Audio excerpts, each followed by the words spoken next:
Hello, this is Dr. Hanaa Assil, and this is the last part of the review on Unit 2. So we're talking about organic chemistry and infrared spectroscopy. So in organic chemistry for Unit 2, we need to learn about alcohols and halogenoalkanes. You know that alcohols must have OH, so that is the functional group of alcohols. And you should remember how to name these organic compounds: meth, eth, prop, bute, pent. So we have methanol, ethanol, propanol, butanol, and so on. And you need to classify the alcohols into primary, secondary, and tertiary. Please remember, the primary alcohol is the one in which the OH is bonded to a carbon that is bonded to one carbon. Secondary, the OH is bonded to a carbon that is bonded to two carbons. Tertiary, the OH is bonded to a carbon that is bonded to three carbons. So if the question says which of these compounds is a tertiary alcohol, well, you should draw each of these. So 2-methyl propane 2-ol, that's this. Propane, 3 carbons in a chain. On carbon number 2, I have the OH, so that is propane 2-ol, and I have the methyl group, which is CH3. Now, what type of alcohol is this? The OH is bonded to a carbon that is bonded to how many carbons? 3. This is a tertiary alcohol. So this is actually my answer. What about 3-methyl butane 2-ol? This is 3-methyl butane 2-ol. Of course, the OH is bonded to a carbon bonded to only 2, so this is a secondary alcohol. 2,2-dimethyl propane 1-ol. Propane 1-ol, the OH is on carbon number 1. Now on carbon number 2, I have 2 methyls. Of course, the OH is on carbon number 1, which is bonded to only one carbon, so this is a primary alcohol. 3,3-dimethyl butane 2-ol, where is the OH? Bonded to a carbon that is bonded to 2 carbons. This is a secondary. So the tertiary is my choice. Then this question says 2 primary alcohols, C6H14O, are shown. Give the IUPAC name of alcohol A. How do we name the alcohol? We choose the longest chain that has the functional group, the longest chain that has the OH. So this is 1, 2, 3, 4. So this is butane, and the OH is on carbon number 1. Butane 1-ol, and then on carbon number 3 I have 2 methyl groups, and both of them are on carbon number 3. Remember, you give a number for each methyl group. So the first methyl group is on carbon number 3, and the second is also on carbon number 3. So it is 3,3-dimethyl, we have 2 of them, butane 1-ol. Explain why alcohol B has higher boiling temperature than alcohol A. Do you remember how we determine which one has higher boiling temperature? Of course, if you look at B, B has 1, 2, 3, 4, 5 carbons. So this has a longer chain, greater surface area, and that means stronger London forces. Remember, they both have hydrogen bonding. But the difference would be the longer chain would have stronger London forces, so more energy is needed to separate the molecules.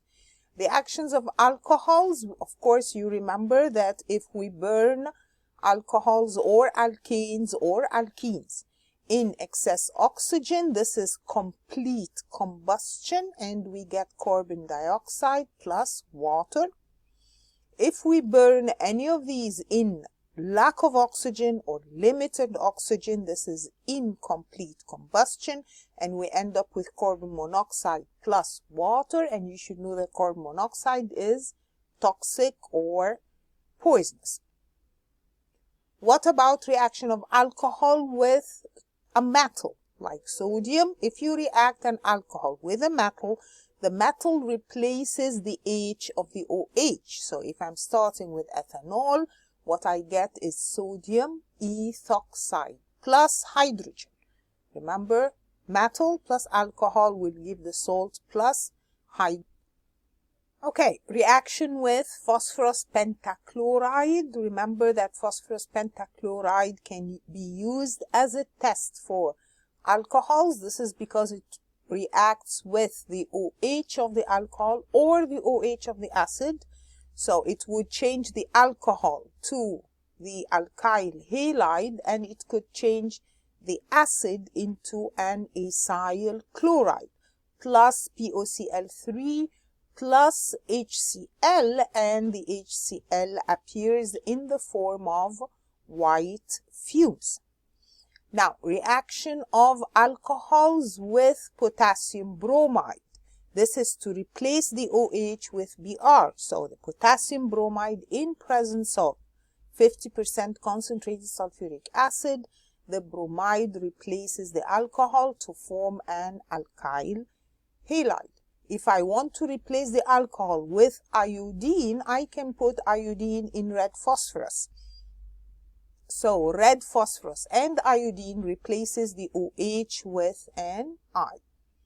Dehydration. If I want to remove H and OH in order to form an alkene, this is dehydration. This has to be in presence of concentrated phosphoric acid. So if we have this question, propanol may be converted into propene.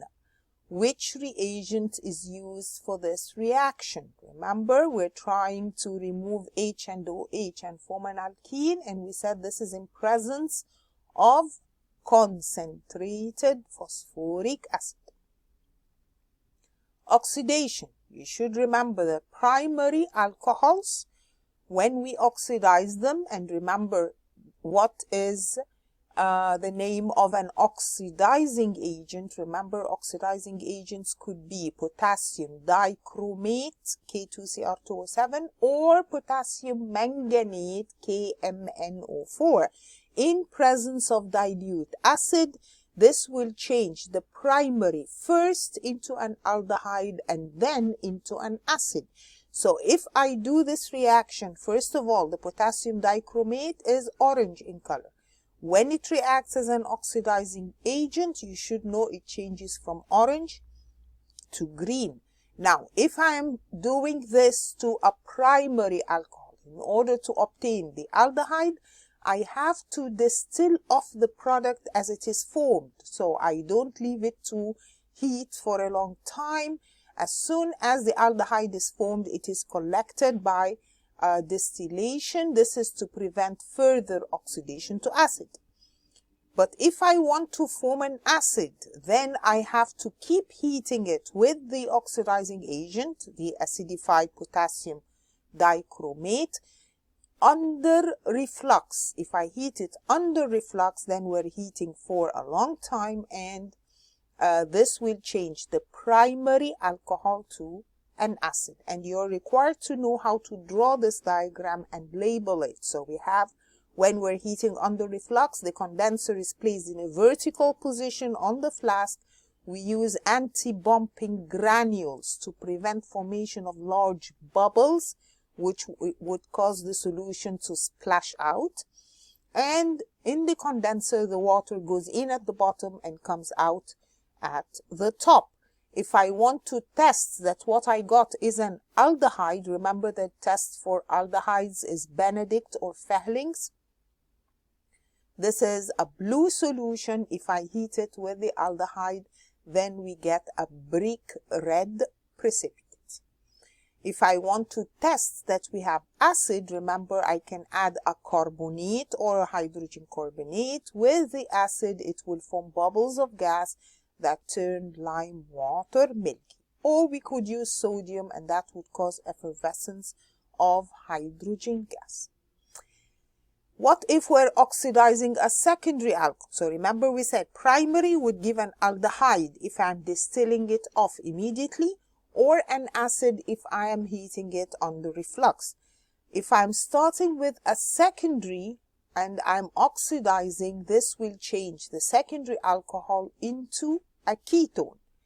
What if I am trying to oxidize a tertiary alcohol? You have to remember that tertiary alcohols cannot be oxidized, so they don't react with acidified potassium dichromate.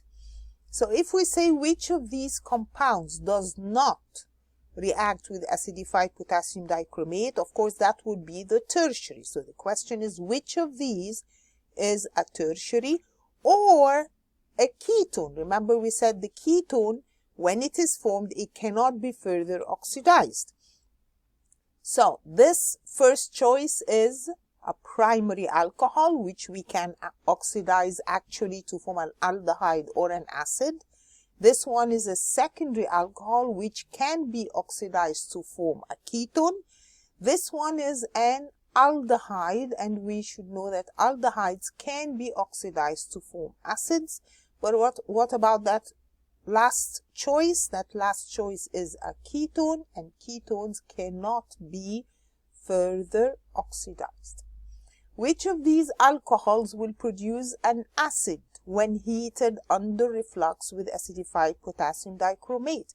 We said which types of alcohols could form an acid? It has to be a primary alcohol. So the question is, which of these is primary? So remember that the primary is the one can be oxidized to form aldehyde and then acid. Which of these is primary? It is P and Q. Remember, if I have a secondary like the one in R, then I would get a ketone. And if I'm trying to oxidize S is what type of alcohol? It's tertiary, and we said tertiary cannot be oxidized. So this question says, give the structure of the organic product from each of these reactions. So we're starting reaction 1. What do we have in reaction 1? This is actually a primary alcohol, and I'm going to add acidified potassium dichromate and heat under reflux. Remember, heat under reflux will change the primary into an acid. So this is my product. What about reaction 2? In reaction 2, I'm starting with what kind of alcohol? This is a secondary alcohol. So when we oxidize it, it gives a ketone. What about reaction 3? What is reaction 3? Reaction 3 is a primary, but I'm reacting it with what? Iodine in presence of red phosphorus. We said, what does that do? It replaces the OH with an I. Which reagent reacts with tertiary? We're asking which one would react with a tertiary. So acidified potassium dichromate, remember acidified potassium dichromate is an oxidizing agent, and we said tertiary alcohols cannot be further oxidized. What about bromine water? Bromine water reacts with what? Does it react with a tertiary alcohol? No. We said this is the test for alkenes. It would react with an alkene, not a tertiary alcohol. What about phosphorus pentachloride? Phosphorus pentachloride would react with any type of alcohol, primary, secondary, or tertiary. What about sodium carbonate? Remember, sodium carbonate reacts, a carbonate reacts with acids. How should this reaction shown be classified? What is happening here? We're starting with an alkene. I'm going to remind you that the reactions for Unit 2, please review the reactions for Unit 1 also. The organic chemistry for Unit 1, you are expected to know these reactions when you're being tested in Unit 2. So this was alkenes that we did in Unit 1. Now, what is this? I'm changing alkene to alkane, and that means addition of H2. This is an addition reaction.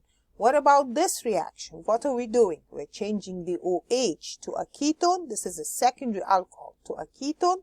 This is oxidation.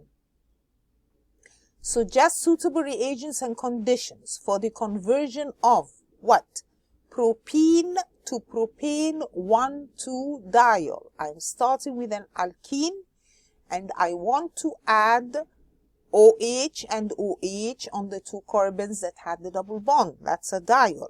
Now, what do we do to get a diol? Remember, we add cold potassium permanganate, cold acidified potassium permanganate. I don't heat it. Cold potassium, acidified potassium permanganate, which is purple, and it changes into colorless. This would change my alkene into a diol. It would open the double bond and add OH on both carbons that had the double bond. Halogenoalkanes. Halogenoalkanes are alkanes in which one of the hydrogens has been replaced by a halogen. We can again classify them as primary, in which the halogen is attached to a carbon, attached to only one carbon. Secondary, in which the halogen is attached to a carbon that is bonded to 2 other carbons. Or a tertiary, in which the bromine or halogen in general would be bonded to a carbon that is bonded to 3 other carbons. So if we say classify each halogenoalkane as primary, secondary, or tertiary. So that first one, is it primary, secondary, or tertiary? Well, we look at the carbon to which the Br is attached. Now that carbon is bonded to how many carbons? It's bonded to 2 other carbons. This is a secondary. What about this one? The carbon to which the Br is bonded, that carbon is bonded to only 1. So that is a primary halogenoalkane. Preparations of halogenoalkanes. We said this before. I can change the alcohol to a halogenoalkane if I react it with potassium bromide in presence of 50% concentrated sulfuric acid. Now, the reactions of halogenoalkanes are usually nucleophilic substitution. So we react it with a nucleophile. The nucleophile replaces the halogen. So if I react it with ammonia, it would remove the Br and put NH2. And you have to remember that this reaction has to be in ethanol and heat in a sealed tube. We don't want any water anywhere, because if there is water, the water would react. So replacing the Br by an NH2, you react it with what? Ammonia in presence of ethanol and heat in a sealed tube. What if I want to replace the halogen with an OH, changing the halogenoalkane into an alcohol? I react it with a hydroxide in aqueous solution. And aqueous is very important, because if it is not aqueous, it will do some other reaction, which we will talk about in a minute. But I want to replace the Br with an OH. I react it with potassium hydroxide or sodium hydroxide in presence of water and heat, or aqueous potassium hydroxide. Now, if I want to remove the Br again and put the OH, I could do that by reaction with aqueous silver nitrate in ethanol. Remember that silver nitrate reacts with the halogen and forms a precipitate of the silver halide. So when I have this kind of reaction, I get a precipitate of silver bromide, and I replace the Br with an OH. If I want to replace the Br with a cyanide group to form a nitrile, then I react it with alcoholic potassium cyanide. In that case, the Cn- will attack and replace the Br. So the mechanisms for all of these, remember that all of these are nucleophilic substitution, in which I'm removing the Br and putting something else. Now that something else must be a nucleophile. Nucleophile means something that is negatively charged, that has extra pair of electrons. So these pair of electrons attack the slightly positive carbon. When you're drawing these mechanisms, you have to show carbon bonded to Br, the Br is slightly negative, the carbon is slightly positive. Now the nucleophile, this could be Cn- or NH3 or OH-. It attacks the slightly positive carbon, and the electrons in the bond between the C and the Br go to the Br. So for example, this question says complete the mechanism for this reaction by adding curly arrows and relevant lone pairs and dipoles. What are we trying to do? We're trying to replace the Br with NH2. So the ammonia here is acting as a nucleophile. Nucleophile means it has a lone pair of electrons, and it is the lone pair of electrons that will attack the slightly positive carbon. Can you see that? The arrow is coming from the lone pair of electrons on the nitrogen. They attack the slightly positive carbon, and the electrons of the bond between the C and the Br will go to the slightly negative Br. This forms that intermediate and the Br minus, and then we remove that extra hydrogen to form the NH2. This is an amine. The structure of ethyl amine is shown. What type of reagent will attack the slightly positive carbon?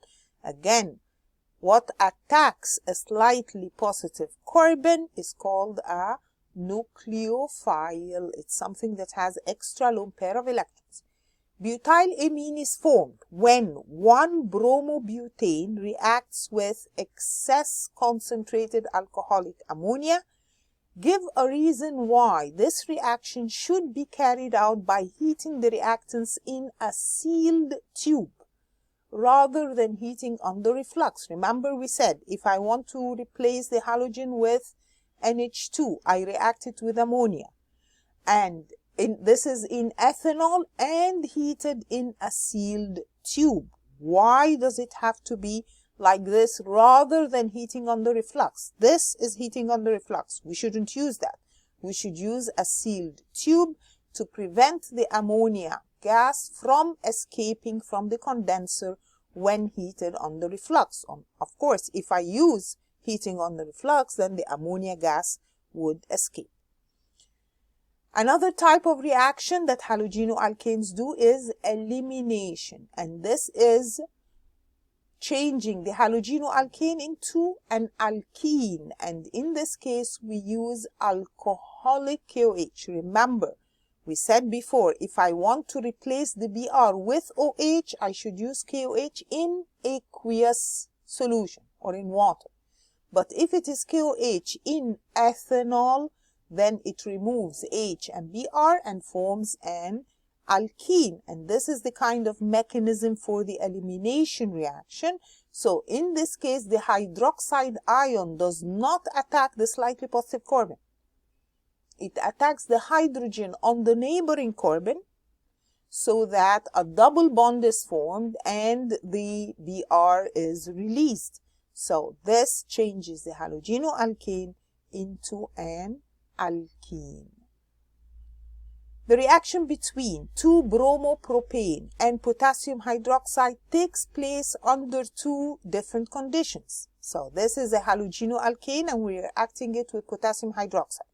And we said we could either do that in aqueous solution or in ethanolic solution. Compare and contrast these two reactions. Include equations for the reactions. Detailed mechanisms are not required.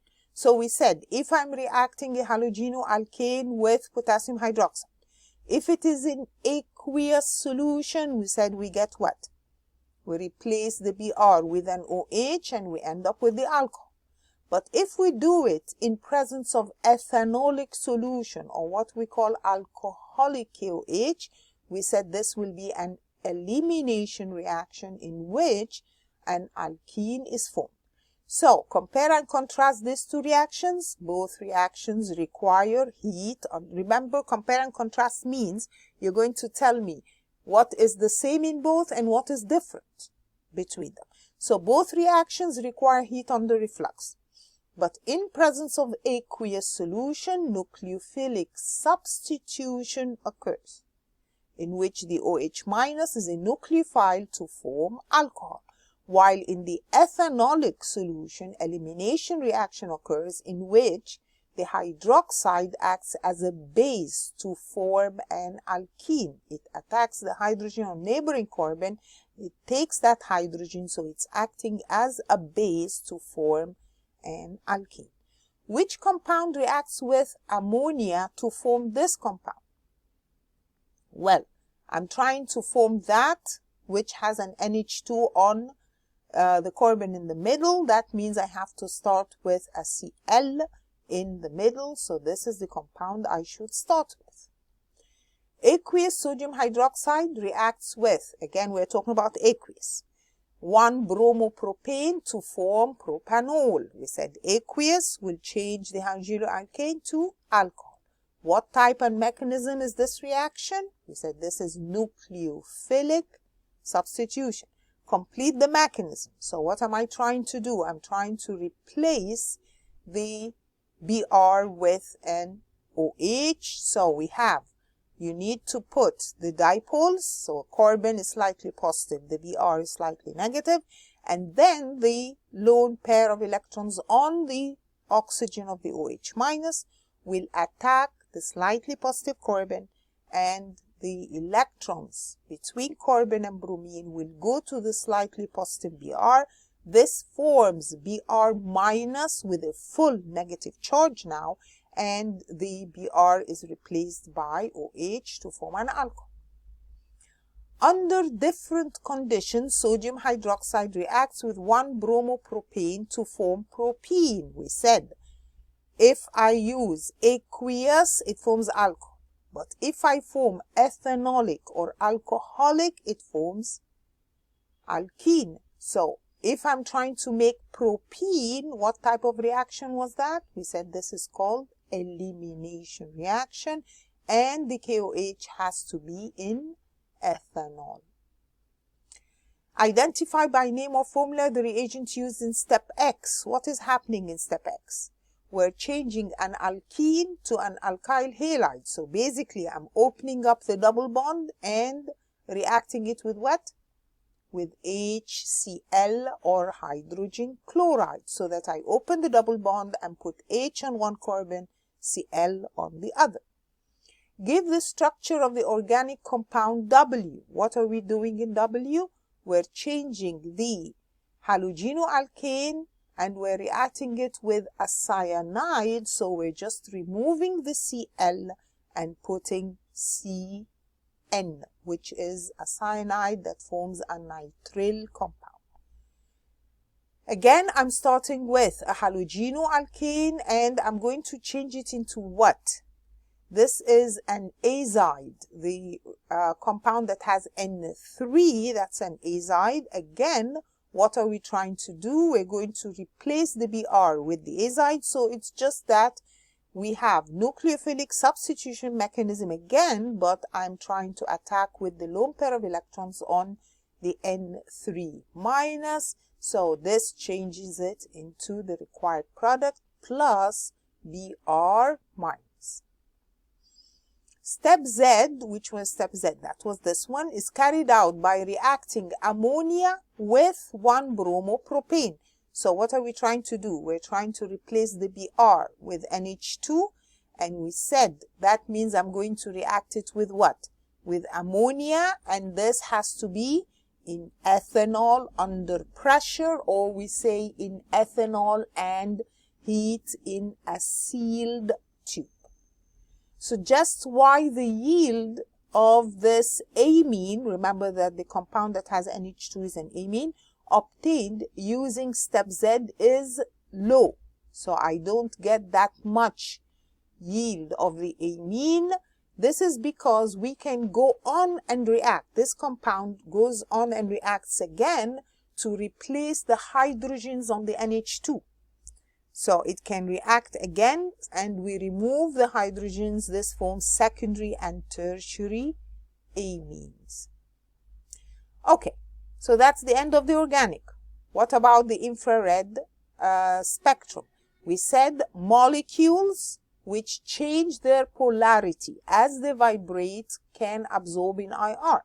So we have specific molecules like water, carbon dioxide, CH4, and all these will absorb in the infrared radiation, but molecules like oxygen and nitrogen will not absorb in the IR region.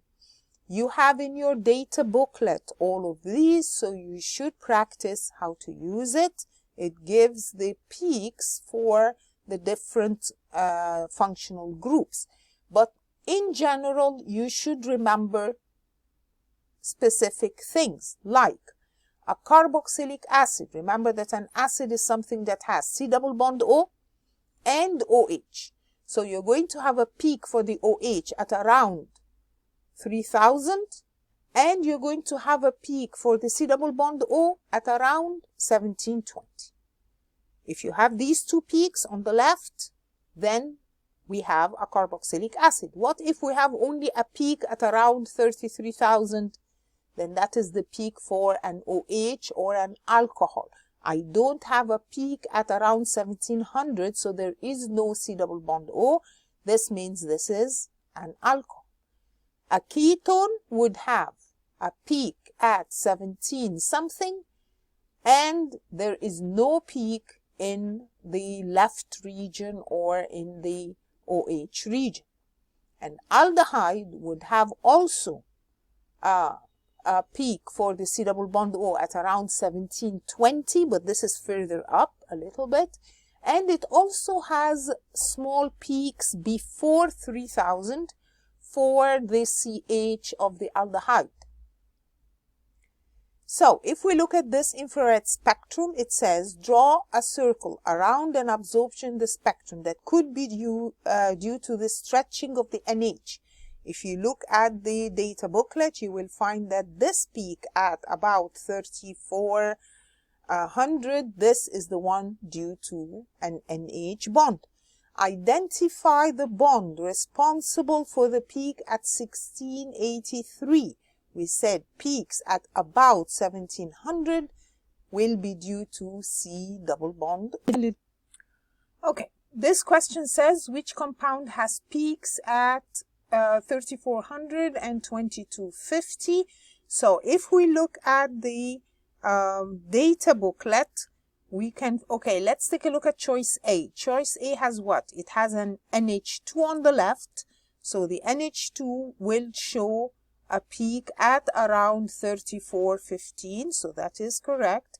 And I can have a cyanide peak, C triple bond N. This is at about 2250. So this is actually my answer.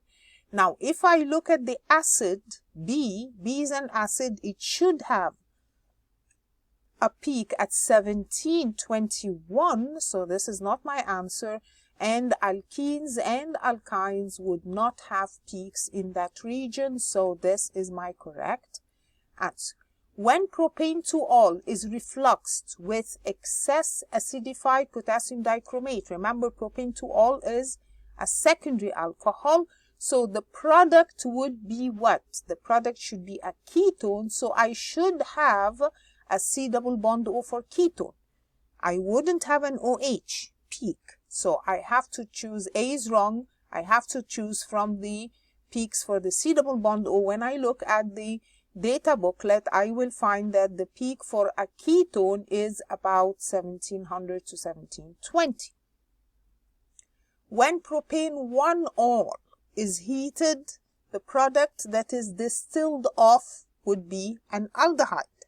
So I know that if I'm oxidizing a primary alcohol, distilling off the product, then it is an aldehyde. Now, the aldehyde would have a peak of what? There is no OH again, but there should be a peak for the aldehyde. Where is the aldehyde? 1720 to 1740. Compound X is a liquid containing carbon, hydrogen, and oxygen. I'm going to remind you that calculations also of unit 1 you should remember. So for example, we could be given a sample of X, and we're given that the X overall has a mass of 1.92. It contains carbon, hydrogen, and oxygen. The carbon is given, the hydrogen is given, so the oxygen would be the rest of the original mass of X. So now I have the mass of each of them. How do we calculate empirical formula?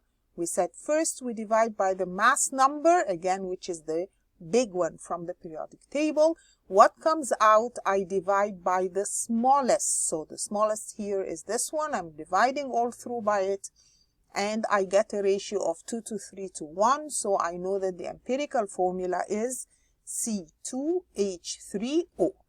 Then we're trying to identify X. So we found that it is C2H3O. And the mass spectrum is this. How do we use a mass spectrum? We look at the peak with the highest M over Z. Where is the highest M over Z or M over E? It is 86, and that tells me that the MR is 86. So what I do is I get the MR of the empirical formula that I got. I find that what I got has an MR of 43. But then we're told that the molecule actually has an MR of 86. 86 has 2 of these, so my actual formula is C4H6O2. And then they do tests on sample of X. So they did a test of bromine water, and he found that the bromine water was decolorized. Remember, when I add bromine water and changes from orange to colorless, this is a test for alkenes. So that means I have a double bond somewhere in X. Now, they added aqueous sodium carbonate and they got effervescence. When we add carbonate to something and I get bubbles of gas, that means that something is a carboxylic acid. So now I know the formula of X, that it has a double bond somewhere, it has an acid group, and you can use it to determine what is X.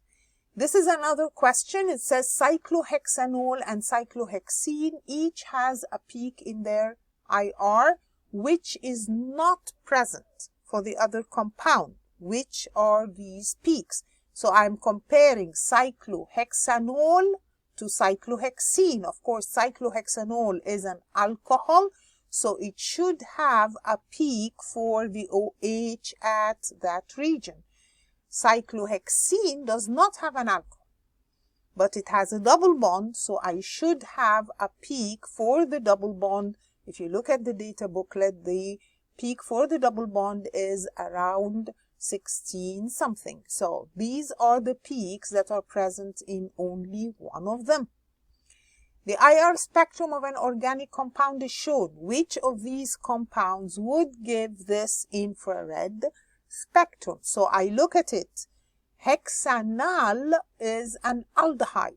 So it should have a peak for C double bond O of an aldehyde, which is at around 1700, but obviously this graph that is given does not have a peak at 1700, so it cannot be anything that should have a double bond, C double bond O. It's not hexanal, it's not hexanoic acid. And we don't have a peak for the OH of an alcohol. The peak of an OH of an alcohol is around 3000 and something. No peak for the OH of the alcohol, so that must mean that we have a hexane. Then I'm going to remind you again of titrations using acids and bases and indicators, and there could be a question that says, what is the color change of the indicator at the end point? Which indicator are they using? Methyl orange. They're adding methyl orange to what in the flask? They have sodium hydroxide in a flask. That means we have a base, and I'm adding methyl orange, so I should be starting with yellow. Then at the end point, it turns neutral. What is the color of methyl orange in neutral? So this is yellow to orange. I'm going to remind you again that if we were using phenolphthalein, the phenolphthalein in sodium hydroxide or in a base would be pink, and in the neutral end point of the titration, it will turn colors. Mass spectrum. We talked about mass spectrum, and you should remember the molecular ion is what? Which one in the mass spectrum is called the molecular ion peak or the parent ion peak? Remember, we refer to it as molecular ion peak or parent ion peak. This is the one with the highest mass over charge, and this gives the MR of the compound. Again, they could ask you about uncertainty in a measurement. So if we're measuring volumes using a burette, again, for a burette, I measure initial volume and final volume. So if we say that I got a titer of 13.25 centimeter cube, that means I started with something and ended up with something, so that the difference is 13.25. What is the percentage uncertainty? And we are told that each reading has an uncertainty of plus or minus 0.05, and that means the volume in the burette and at the beginning and at the end, and that means that the overall error is twice of the 0.05, and the percent error is that over the titer times 100. So in this question, it says 4 tests were used to identify ions. Do you remember these tests? You should remember these tests. A flame test, addition of acidified barium nitrate, addition of acidified silver nitrate, addition of sodium hydroxide solution, then testing a gas with indicator paper. Which tests could be used to positively identify the ions in ammonium chloride?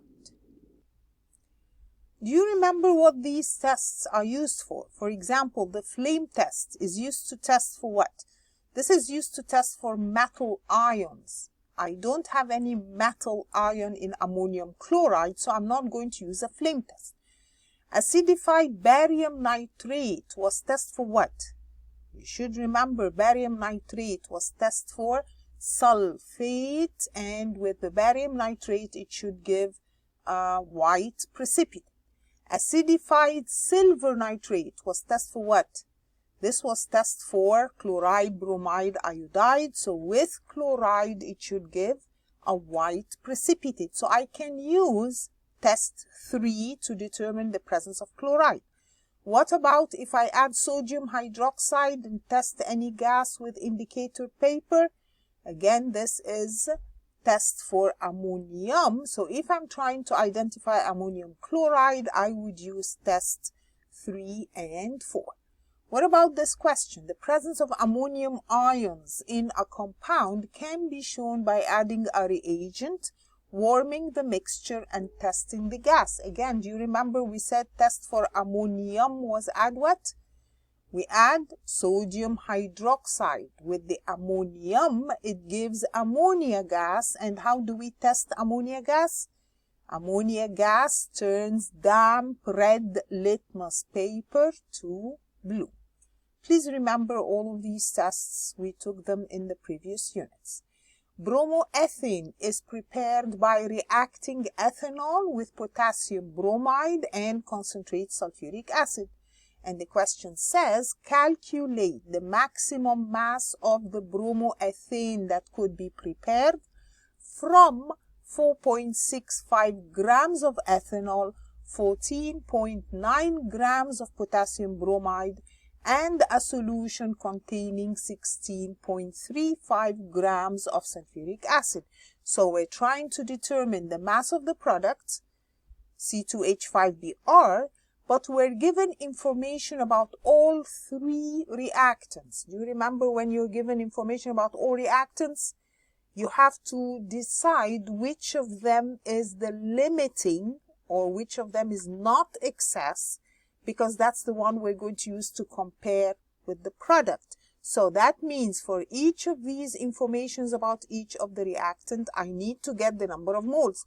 So if we say that I have 4.65 grams of ethanol, I calculate the molecular mass of ethanol, and the number of moles is mass over the molecular mass. So we got the number of moles of ethanol. We're going to do the same for the other 3 reactants. So number of moles of KBr, again, is the mass over the molecular mass. Number of moles of sulfuric acid is this, and then I try to decide which of these is not excess, which of these is the limiting reagent.